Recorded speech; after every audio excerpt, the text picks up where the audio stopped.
Oui, bonjour cher ami Jacques Roger, je salue tous les habitués à cette chaîne Jacques Roger Show, de même que je salue tous les compatriotes et les panafricanistes qui nous suivent d'ici d'ailleurs, un peu partout dans le monde.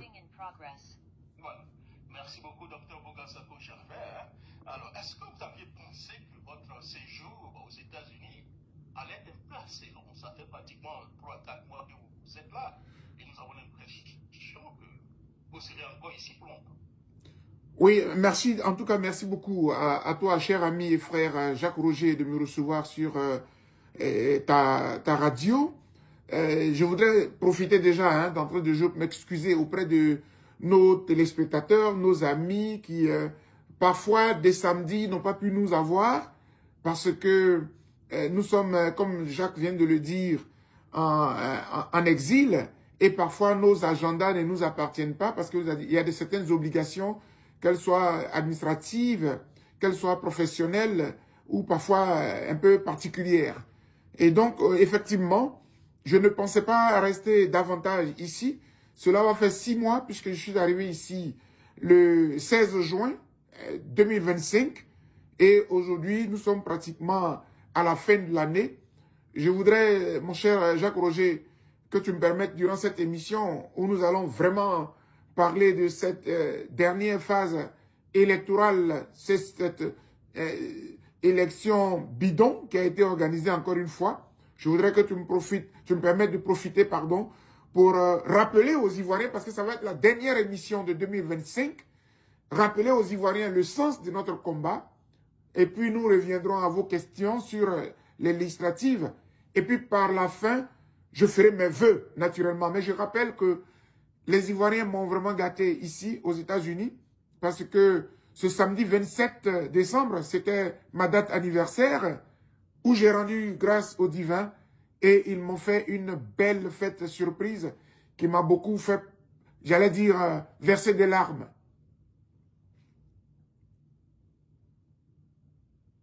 Alors, oui, allez-y, nous entendons, docteur Boga. Oui, parfaitement. Et donc, je rappelais que c'était mon anniversaire, cher ami Jacques Roger. Ah, d'accord, voilà. C'est le 10 ans qu'on va chanter, donc.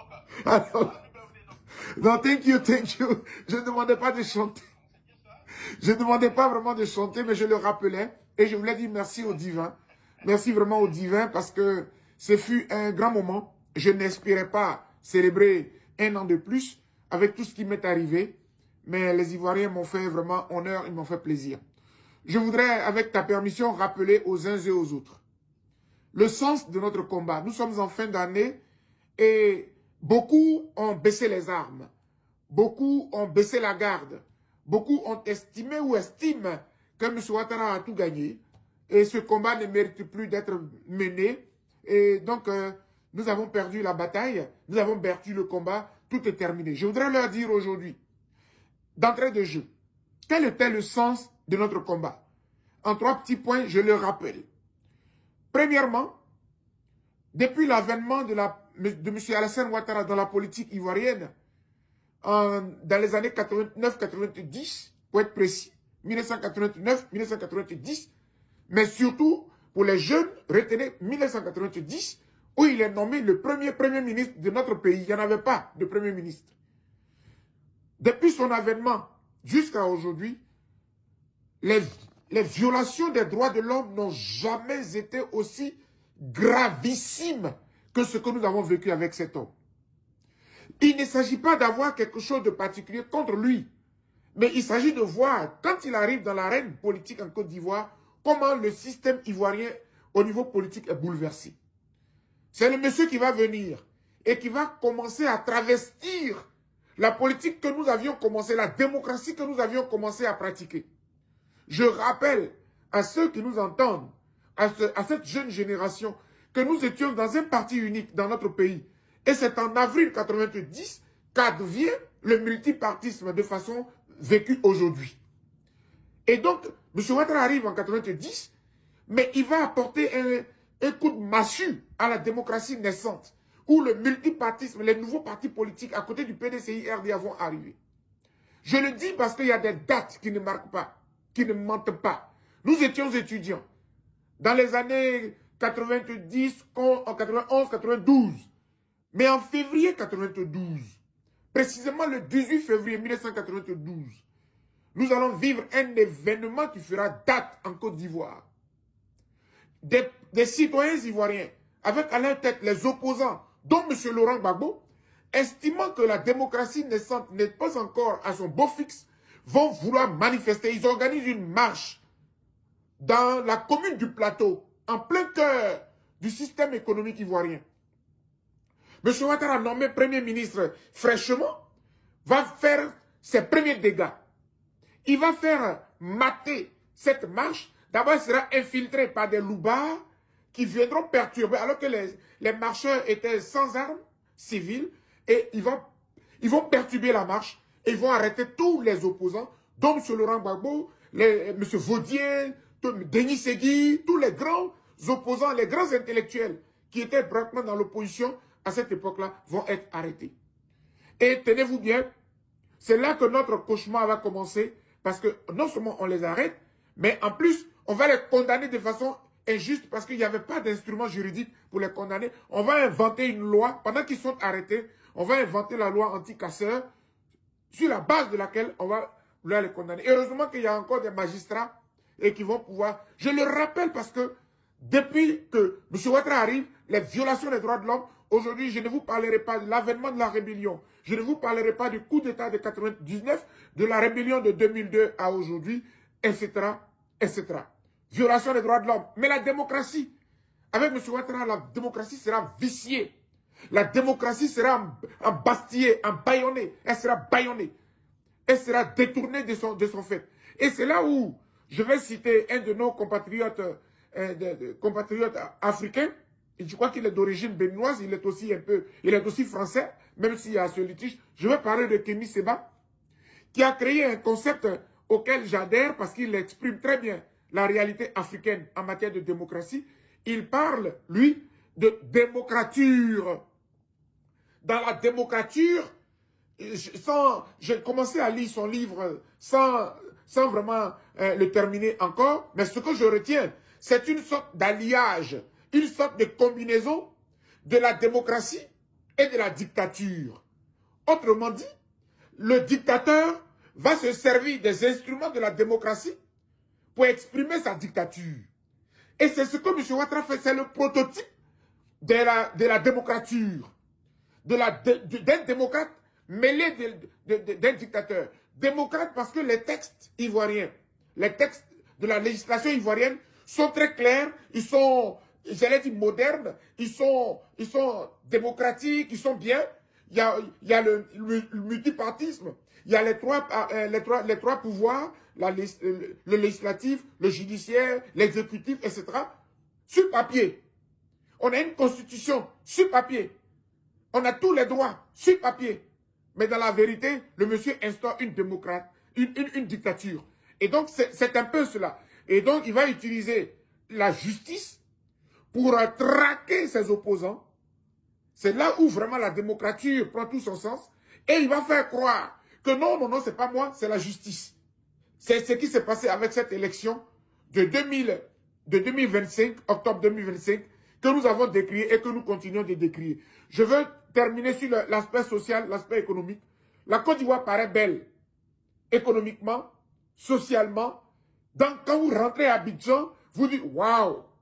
Mais la vérité, les Ivoiriens sont pris en otage par un dictateur qui sait utiliser les instruments de la démocratie, les instruments de la justice pour faire mettre le peuple à genoux. Les Ivoiriens sont expropriés de leurs terres, de leurs biens, tous les jours. Les Ivoiriens sont emprisonnés injustement. Il y a des encagoulés. La Côte d'Ivoire fait peur.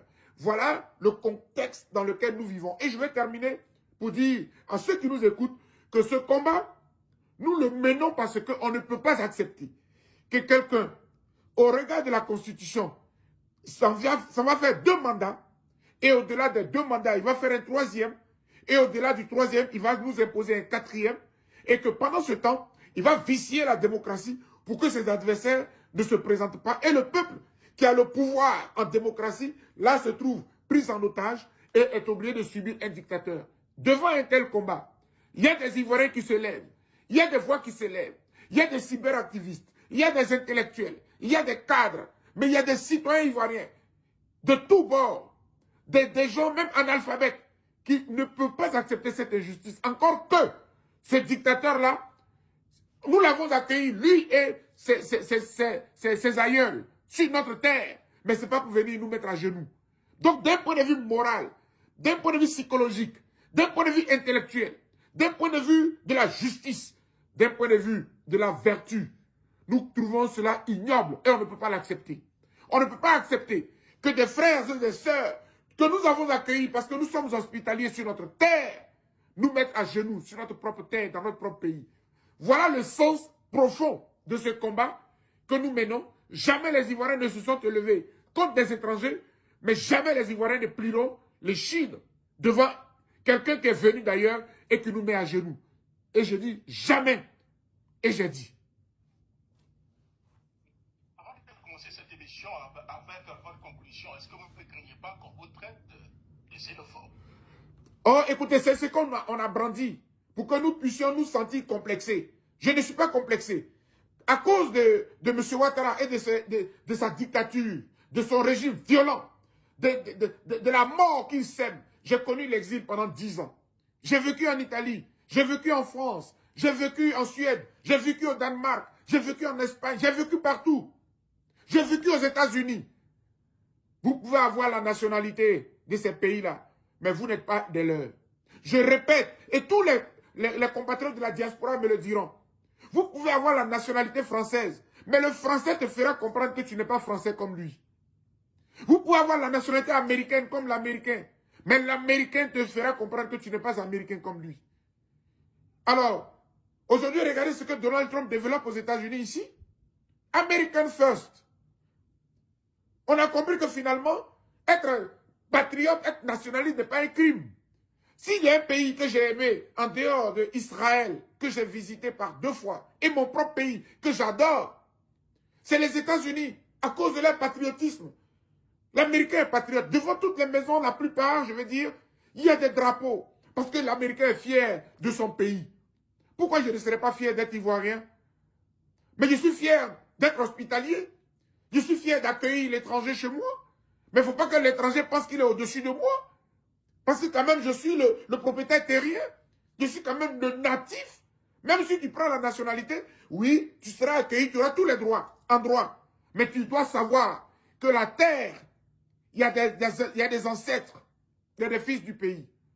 Et moi, ce qui me cœur, c'est lorsque finalement, quand je regarde la philosophie, la morphologie de mon pays, c'est pratiquement tous nos frères métis, tous nos frères qui sont pratiquement haineux, hargneux contre nous, jusqu'à ce qu'un certain Comé se permette d'exproprier des Ivoiriens. Lui qui est venu d'ailleurs, aujourd'hui, la justice vient de le rattraper.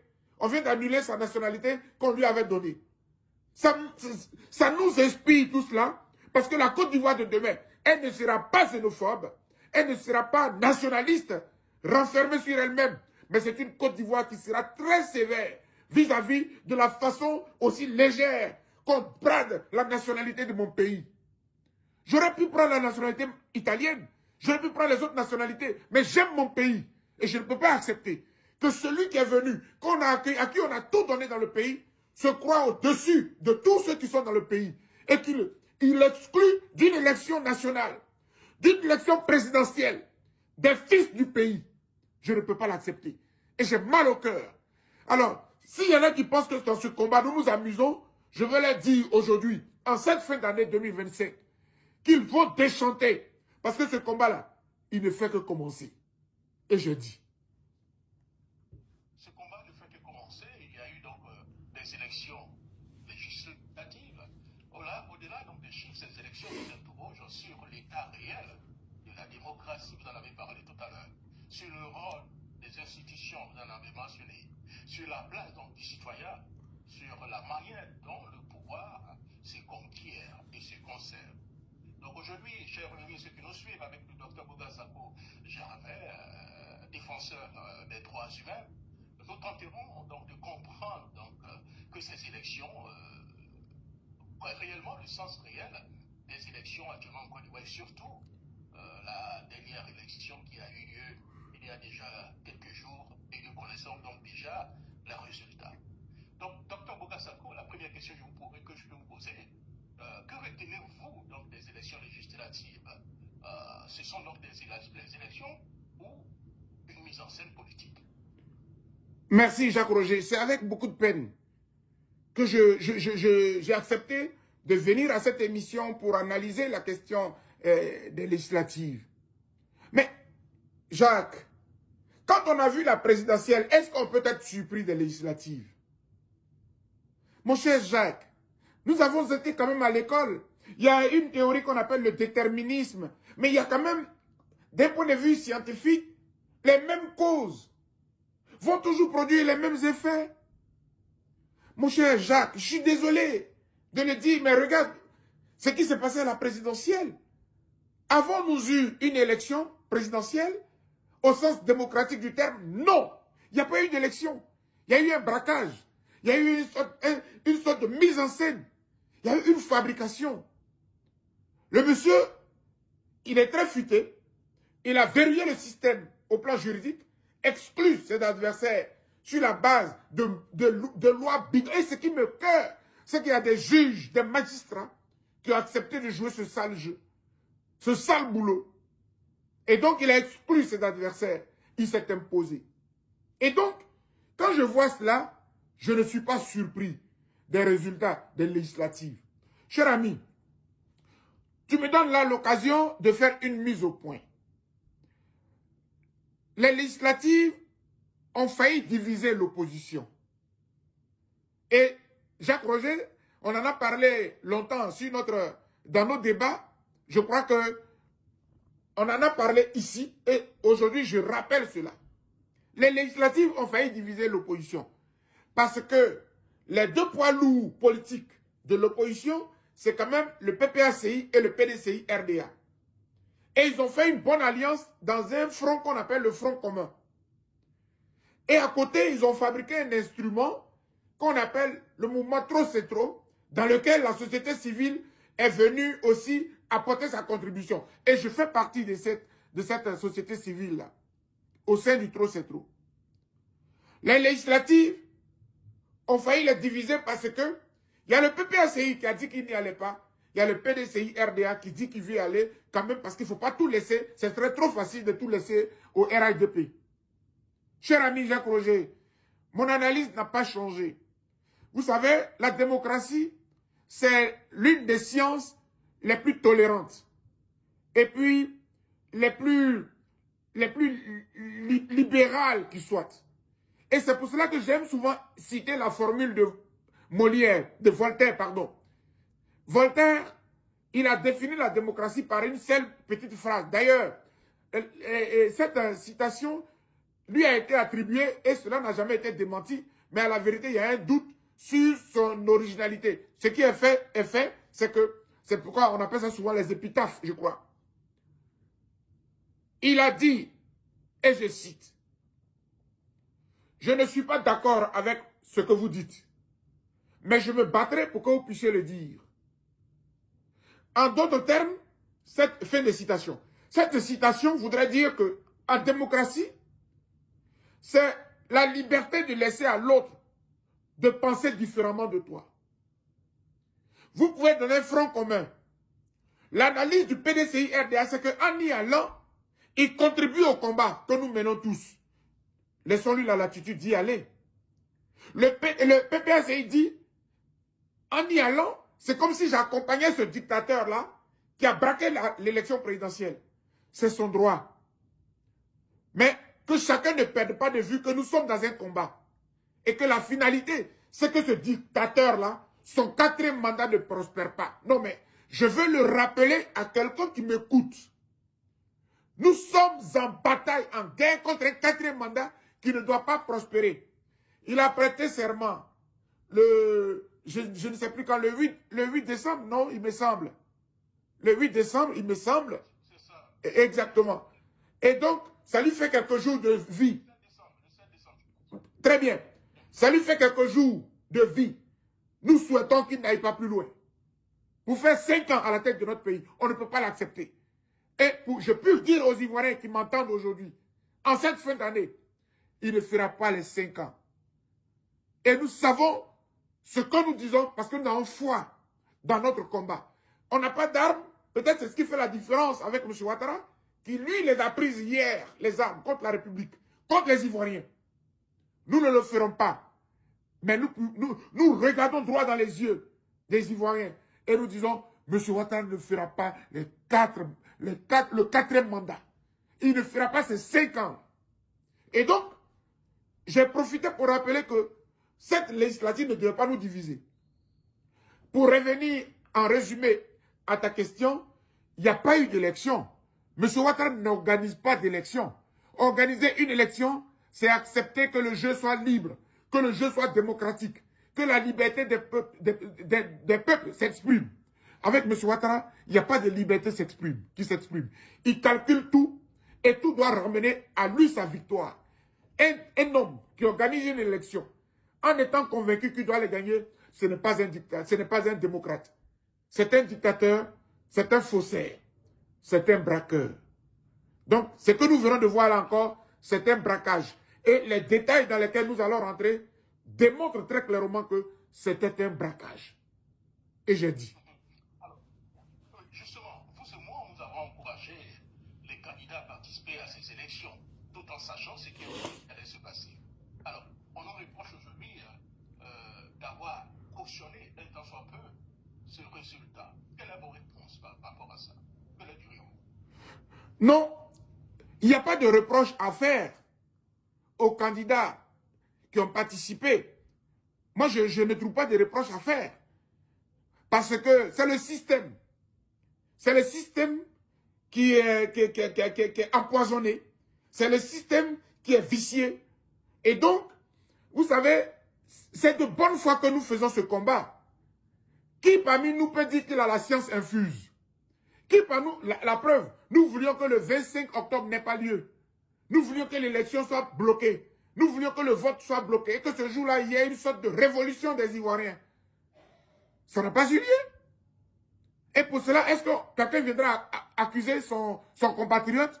Non. Nous sommes des démocrates. Nous sommes des cadres. Nous sommes des intellectuels. Et nous cherchons les voies et moyens qui peuvent nous permettre de freiner ce dictateur-là de prospérer. Mais nous voulons le faire de la manière la plus démocratique qui soit, de la manière la plus pacifique qui soit. Et il n'y a pas meilleur moyen pacifique que d'aller à une élection. Donc les gens ont décidé d'aller à l'élection, ce n'est pas un crime. Le crime, c'est le système électoral que M. Ouattara a toujours verrouillé. Et aujourd'hui, chacun doit tirer les leçons. Je souhaite que le PDCI-RDA, en toute responsabilité, s'asseye et fasse un bilan. Et là où ça n'a pas marché, et même ils le disent, ils continuent de dire, on aurait dû accentuer le combat sur les conditions de l'élection. Parce qu'à la vérité, nous avons tous eu raison hier, tant que les conditions de l'élection ne sont pas réunies, on ne gagnera jamais d'élection avec ce dictateur. Oh, mes chers amis, depuis quand avons-nous vu qu'on peut gagner une élection face à un dictateur? Où avons-nous vu ça?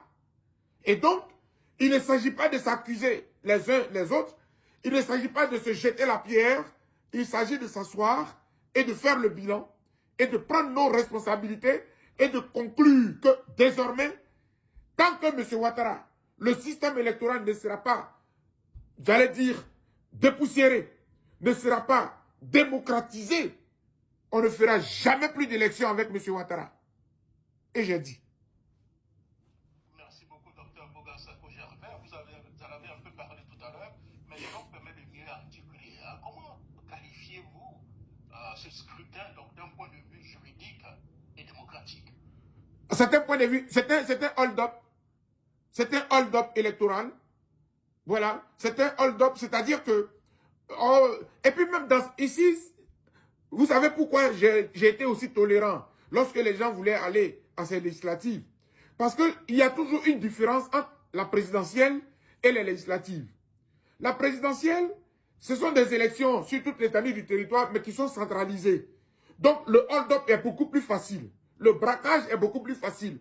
Parce que lors de la compilation, on vous donne un faux résultat, on vous donne un faux taux de participation, et puis tout est consommé. Il n'y a pas vraiment des moyens de démontrer le contraire parce qu'ils ont la CEI centrale, ils ont l'appareil central, ils ont l'ordinateur central.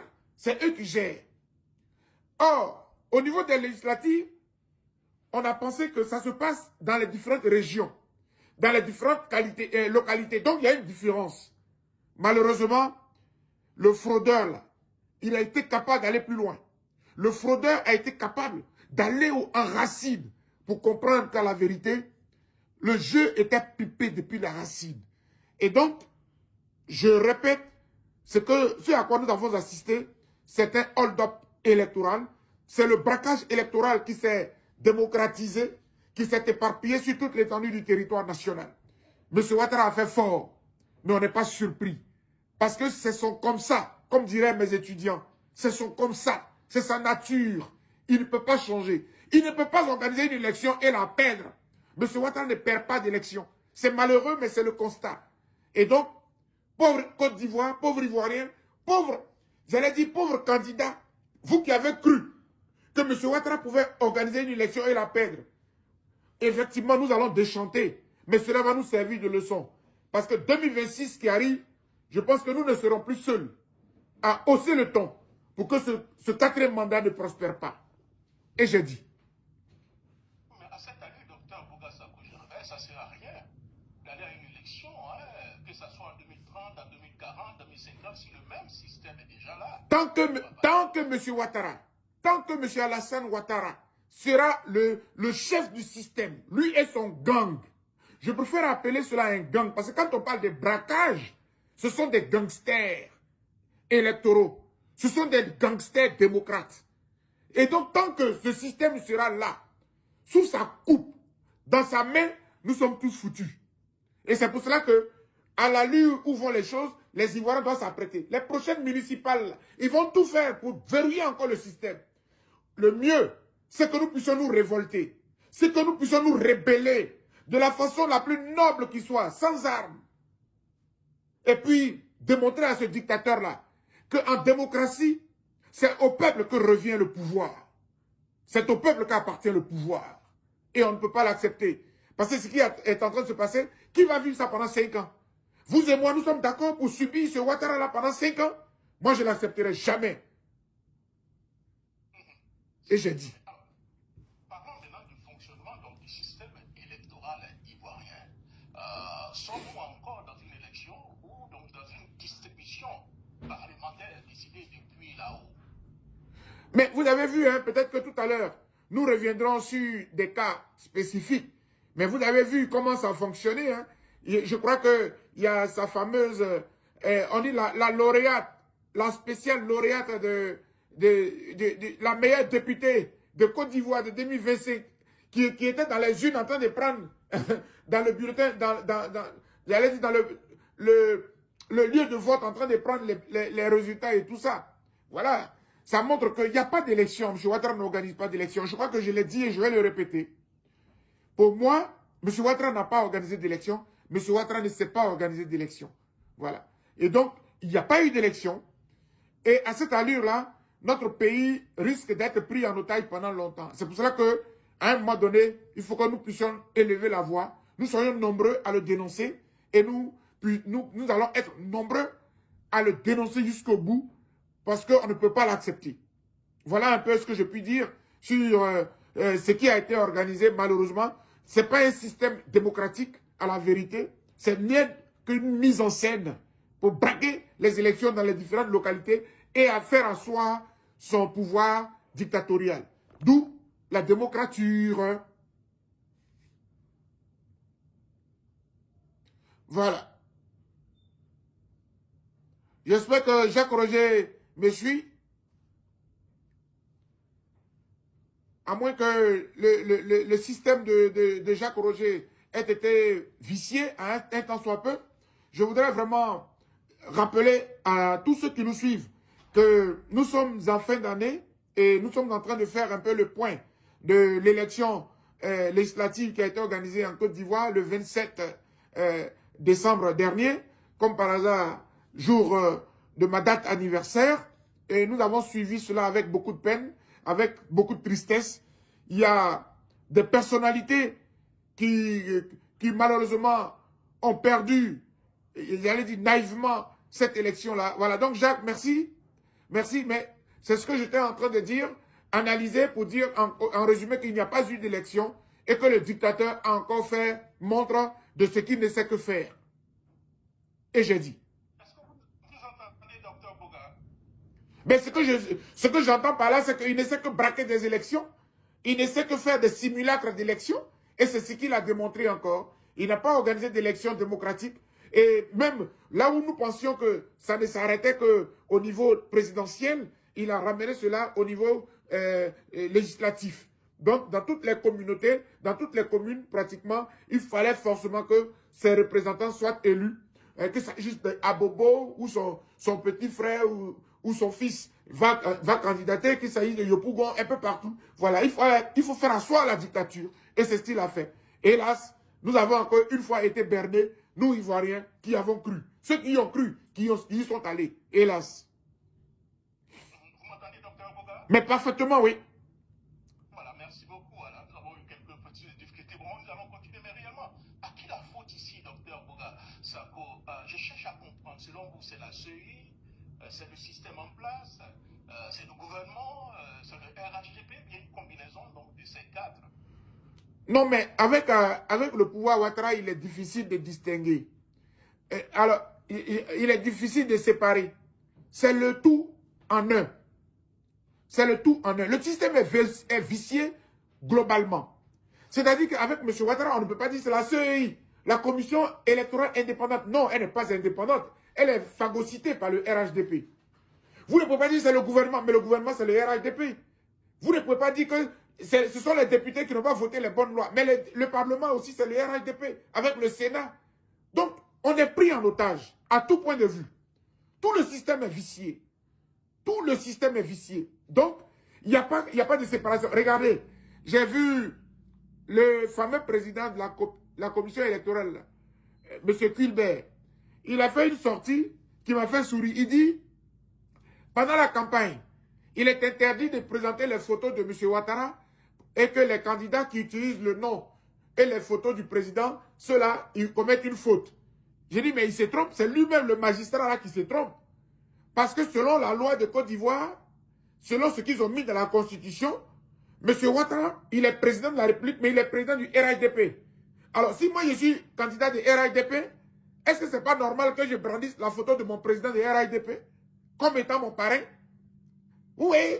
C'est-à-dire qu'ils ont rendu la démocratie ivoirienne bananière. La démocratie ivoirienne, elle est devenue bananière à cette allure. Voilà. Merci beaucoup, docteur Boga Sako Gervais. Alors, avant de passer à un autre segment, je tenais à avoir son point de vue par rapport à ça. Que devient donc, si vous voulez, la notion de représentation du peuple lorsque certains élus ne siégeront jamais ou sont élus depuis donc les cellules? Mais c'est une grave question. Parce que c'est la question principale en matière de démocratie. Parce que la démocratie, c'est quoi? Abraham Lincoln a dit, c'est le gouvernement du peuple, par le peuple et pour le peuple. Fin de citation. Où est le peuple dans tout ça? Où est le peuple? On veut les représentants du peuple. M. Ouattara dit non, c'est moi qui choisis. C'est moi qui désigne les représentants. Donc le peuple ivoirien, il n'est plus représenté. Parce que ceux qui vont aller au Parlement là, ce n'est pas son choix. Ce n'est pas le choix du peuple ivoirien. C'est la même chose que la présidence de la République. Les Ivoiriens n'ont pas choisi M. Ouattara. Les Ivoiriens auraient voulu choisir entre M. Gbagbo, M. Tidjane Thiam, M. Guillaume Soro, Blé Goudé, quiconque. Vincent Tobi, Assalé Tiemoko. M. Ouattara dit non, c'est moi qui décide. J'oublie même M. Afi Nguessan. M. Ouattara dit non. Il a choisi ses clients. Il a choisi ses candidats. Et donc ici, le peuple ivoirien n'est plus représenté. C'est pour ça que M. Ouattara, je le dis, c'est un mal pour la démocratie. C'est une gangrène pour la démocratie. Et j'ai dit. Merci beaucoup, Dr Boga Sako. Alors, parlons de quelques cas emblématiques que nous avons vus pendant donc, ces élections.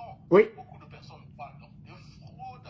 On a écouté le député Mbert Assalé Tiemoko Antoine. C'était vraiment unbelievable. Et ce qui s'est passé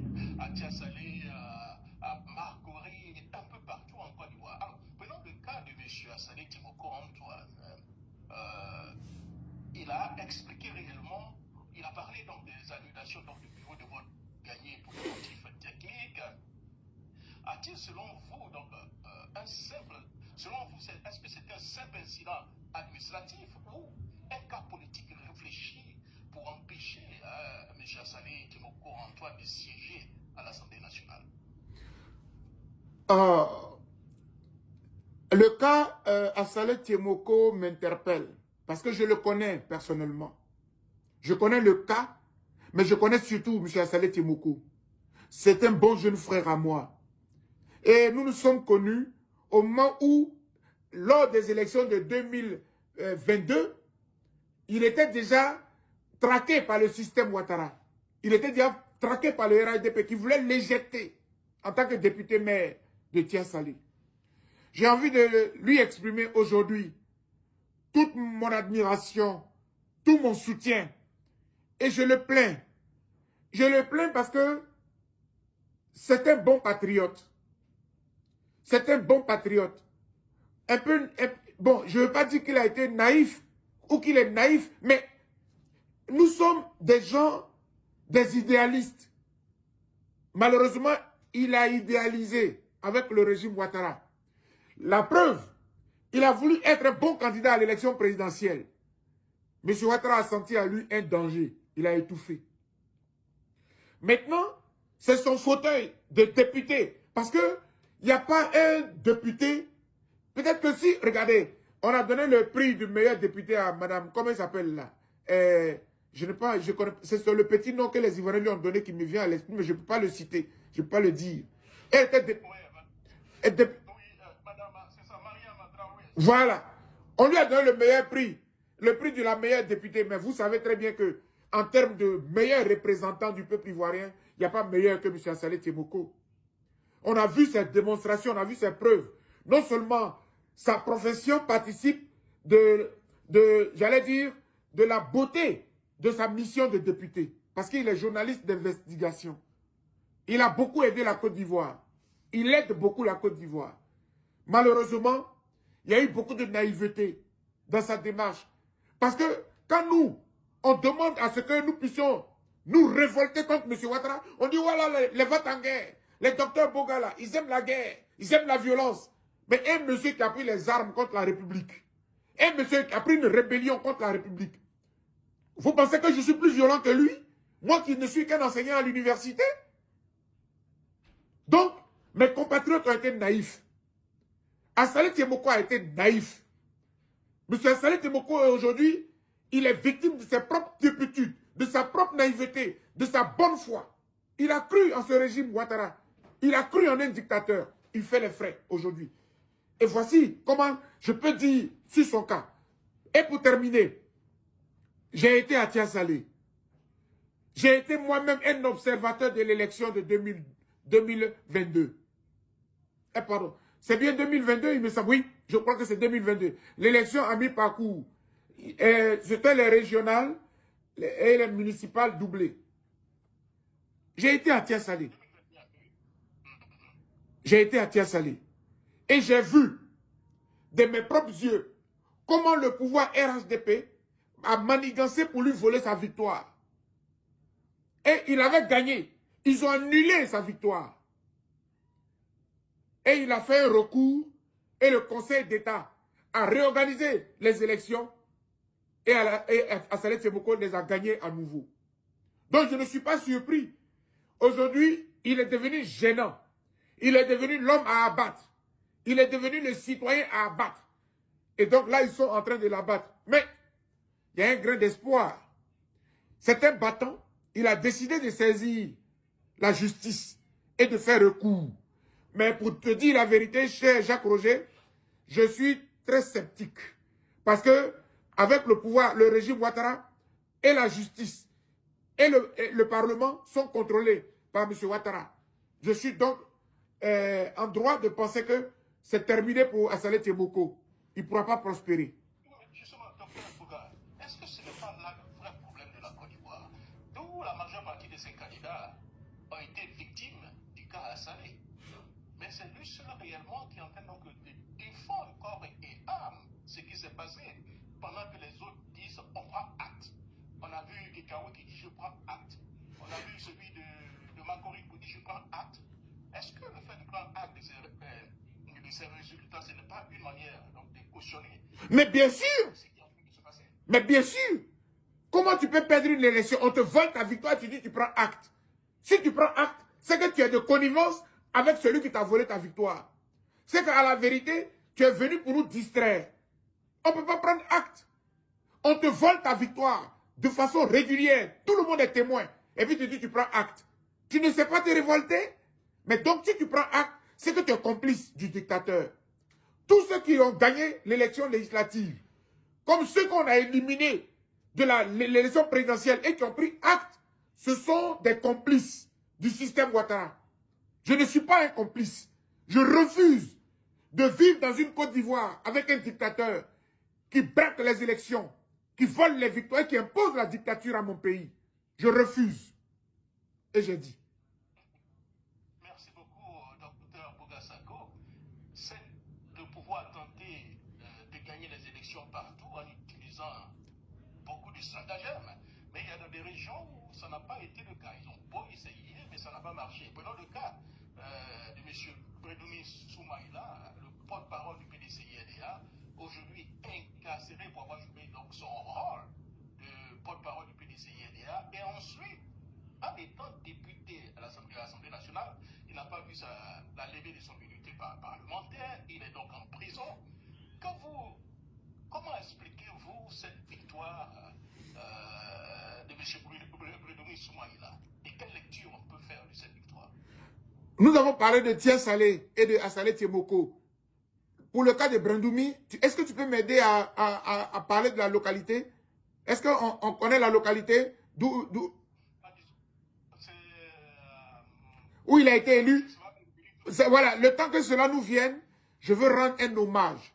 Mais je veux saluer les populations qui ont voté le député, le docteur Soumaïla Bredoumi. Je suis fier. Je suis fier de ces populations-là. Mais je suis fier de mes compatriotes. Mais je veux leur dire bravo. Mais je veux leur dire merci. Je suis fier de ce qu'ils ont réalisé. Oh, mais qu'est-ce que c'est beau.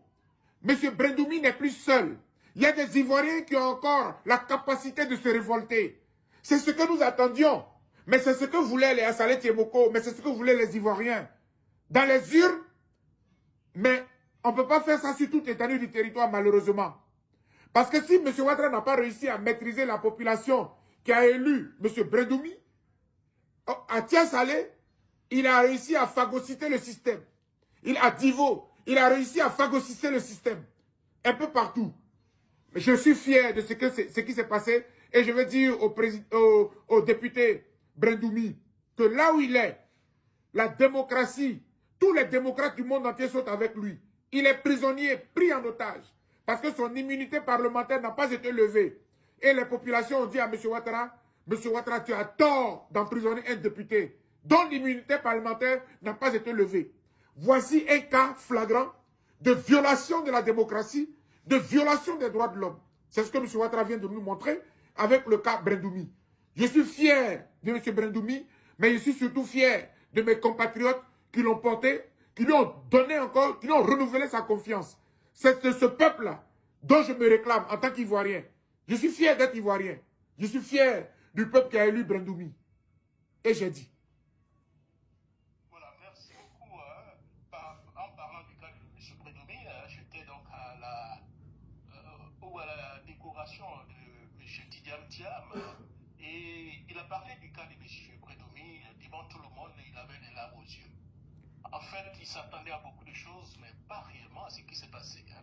Est-ce qu'au vu, avant donc de revenir à l'autre question, au vu de ce qui se passe, ceux qui pensent que M. Thiam doit rentrer encore en Côte d'Ivoire, hein, est-ce qu'ils ont encore raison? Ah non! Ah non, non, non! Je t'assure, Jacques Roger, quand moi je fuis la Côte d'Ivoire, j'arrive aux États-Unis, je descends à Washington, D.C. Et je suis ici, entre le Maryland et New York. Quelques jours après, M. Bredoumi se retrouve en Europe. Il a pensé qu'il pouvait rentrer.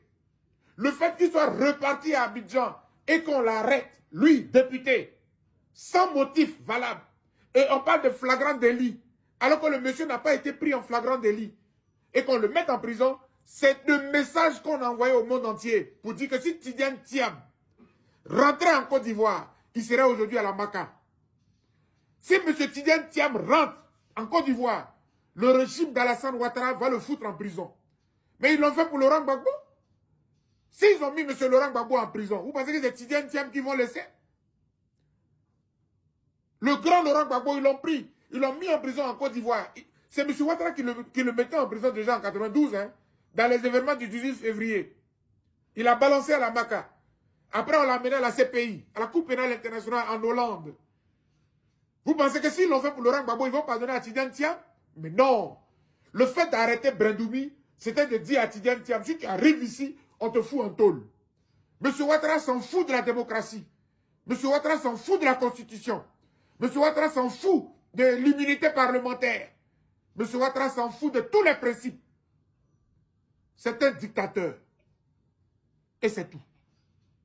Alors, docteur, que devient cette Côte d'Ivoire où les docteurs comme Dr Bogassako sont en exil, les docteurs comme les docteurs Boulédoumi sont incarcérés, et les dozos sont chefs consul, députés, maires, docteur Bogassako. Mais tu me fais marrer. Tu me fais marrer. C'est-à-dire que c'est une Côte d'Ivoire qui a perdu ses repères. La Côte d'Ivoire d'aujourd'hui a perdu ses repères. Tout est à l'envers. Et c'est vrai que tu cites des intellectuels comme nous autres, des cadres comme nous autres, qui sont pratiquement pourchassés, traités de terroristes. C'est-à-dire Dr Boga est poursuivi pour terrorisme. Alors que des rebelles qui ont pris les armes hier et qui sont dans le gouvernement de Ouattara, et ils sont jolis, ils sont beaux, ils sont propres, ils sont corrects. Non. Cher ami, les dictateurs, je dis que c'est l'inversement des valeurs. L'inversement des valeurs. Les valeurs ont foutu le camp dans mon pays. Et c'est les non-valeurs qui sont célébrées. Mais quand on dit la meilleure députée de Côte d'Ivoire, c'est cette femme-là qui a insulté toutes les femmes de mon pays. Dans leur intimité. C'est elle la meilleure députée. Et heureusement que quand même, sa région l'a vomi. Et le mot n'est pas fort. La région où elle avait été élue députée l'a vomi. Parce que c'est une honte pour la République.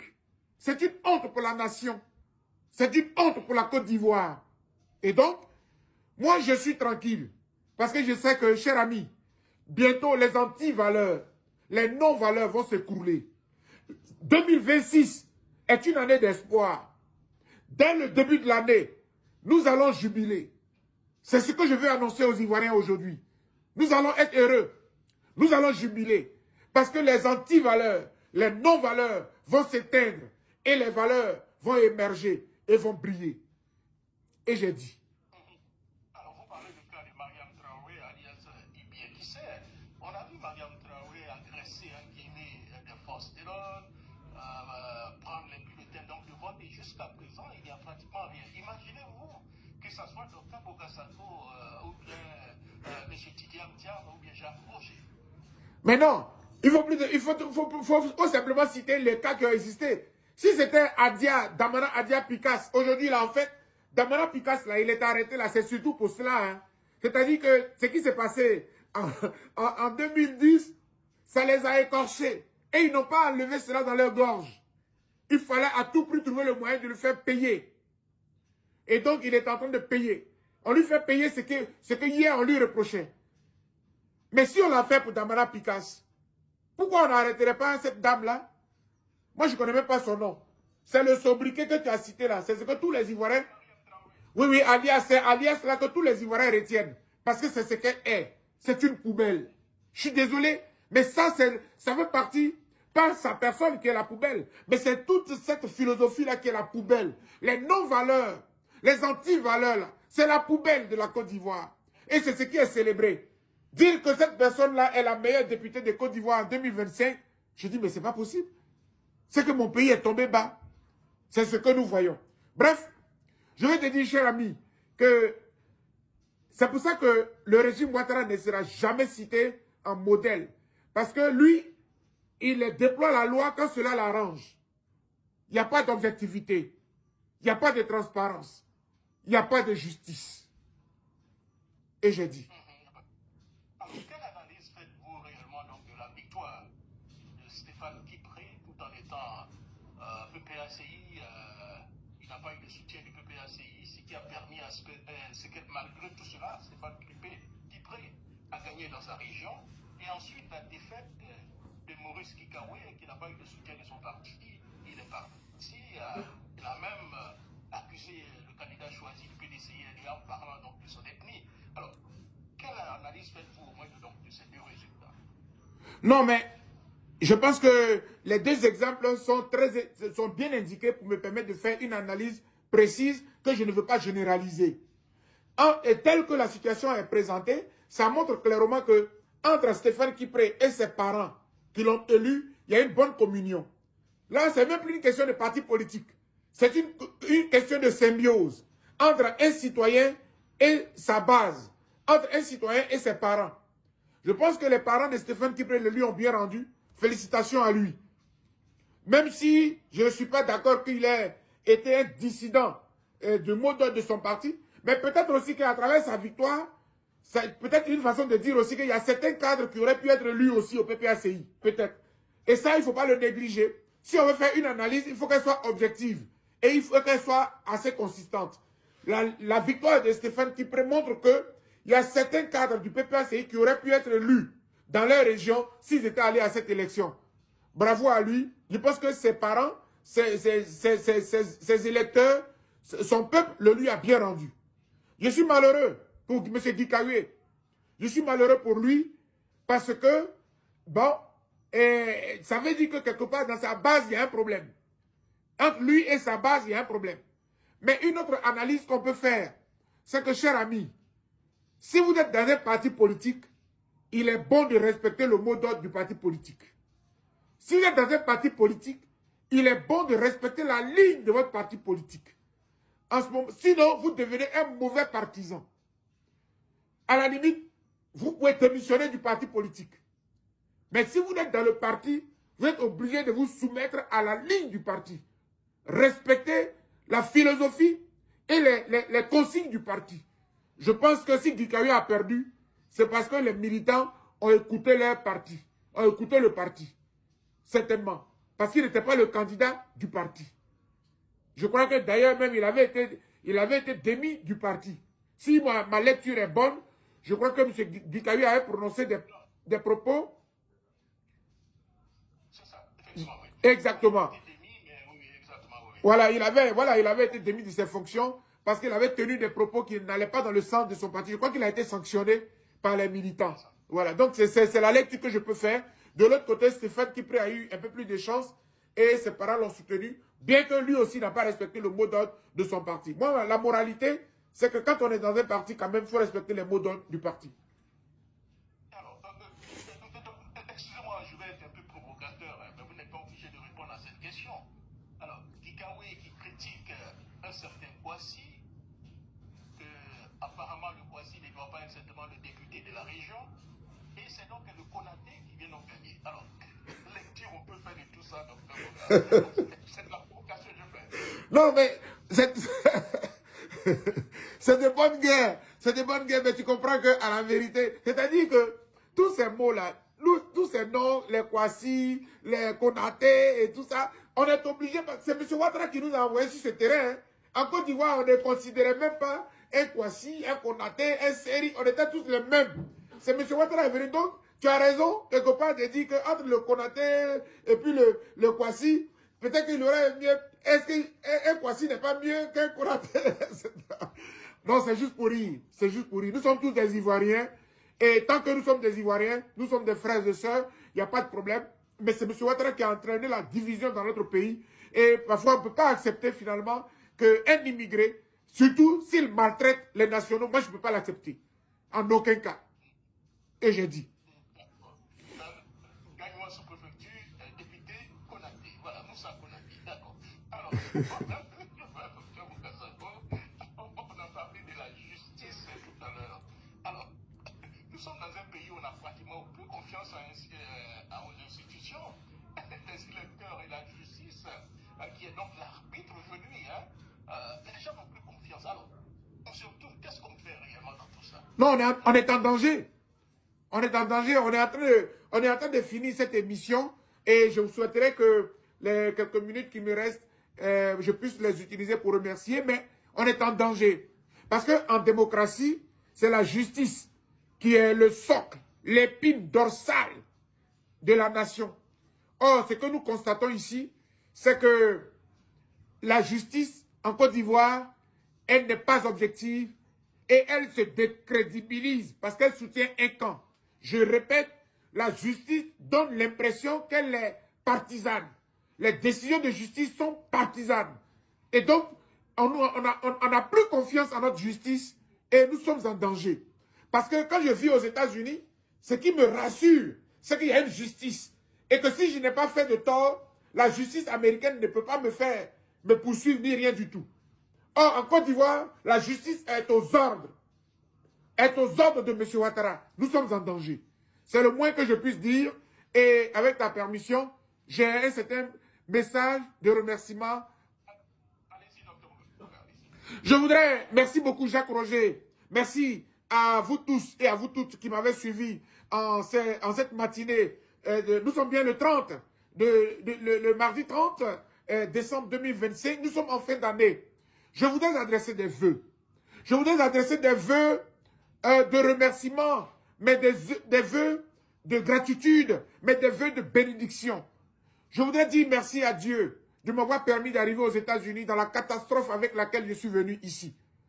Je vis, je me porte bien et je continue de lutter contre les injustices, contre les braquages d'élections, contre les dictateurs. Et je bénis Dieu pour cela. Mais quand j'arrivais ici, Dieu a mis des gens sur mon chemin qui m'ont accueilli. Je veux ici regarder la caméra de Jacques Roger et puis leur dire un grand merci. Devant tous les Ivoiriens, mais devant toutes celles et tous ceux qui vont suivre cette émission, du fond du cœur, je veux dire merci à toutes ces personnes connues ou inconnues qui m'ont aidé, qui m'ont soutenu, qui m'ont donné à manger, qui m'ont donné à boire, qui m'ont donné à dormir, pour que je continue de mener le combat pour la justice et la vérité. Je veux dire merci à tous les pasteurs qui me permettent de les citer. Je veux citer le pasteur, comment dirais-je, Serge Bekanti, avec qui j'ai souvent prié. Mais je veux saluer le pasteur Kwame Timothée, qui m'a souvent invité dans son église. Mais je veux citer aussi le pasteur Pierre Aka, mon ami et frère, qui est allé même m'accueillir à l'aéroport. Je veux saluer le père Godet, avec qui je prie à l'église Saint-Martin-des-Tours, ici aux États-Unis, qui fait la messe en français. Je veux saluer toutes ces personnes qui m'ont aimé, qui m'ont aidé. Je veux saluer celles et ceux qui m'ont donné 5 francs. Oh, je pense à un ami, un frère. Je ne donnerai pas son nom de famille. Mais moi, il s'appelle Théodore. Théodore Vincent. Merci. Merci parce que dans les conditions où je me trouve, me donner 5 francs, ça m'a apporté beaucoup. Mais je veux dire merci à tous ces donateurs qui sont passés par Jacques Roger pour me bénir ici aux États-Unis. Parce que je ne travaille pas encore. L'État de Côte d'Ivoire a gelé mes comptes. Et donc, je vis grâce au soutien des uns et des autres. Mais je pense au doyen Sadia, qui est à la tête d'une délégation du PDCI de New York. Et tout cela, ces frères qui m'ont apporté quelque chose. Mais je veux dire merci au docteur Kragbe du PPSCI et tous ses amis qui m'ont apporté aussi des soutiens. Je veux dire merci à toutes ces personnes. Mais je veux dire à personnes avec qui je vis au quotidien. Je n'oublierai pas mon tuteur, mon cher ami et frère Martin Coré, mon aîné. Merci beaucoup. Merci à Laurent Adjei. Merci à Laurence Wise, mes collaborateurs, mes amis de tous les jours. Merci à Phil Nomel, ce frère. Merci à tous les amis du mouvement Trop c'est trop, Gina. Etc. Je ne pourrais pas citer tout le monde parce que je pense à tout le monde. Parce que tout le monde m'a aidé. Merci beaucoup les frères. Merci beaucoup les sœurs. Et puis, Jacques Roger, merci. Grâce à toi, on voit très bien que je ne suis pas un vidéoman. Je ne suis pas un influenceur. Je suis un responsable et nous avons mis en place une émission qui me permet d'être en contact avec mes compatriotes toutes les semaines. Et 2026 arrive. Bonne année à tout le monde. Bonne heureuse année à la Côte d'Ivoire. Bonne heureuse année aux Ivoiriens. Mais 2026 là, sera l'une des meilleures années de notre pays. Parce que nous allons tout mettre en œuvre pour que le dictateur qui est à la tête de notre pays s'en aille.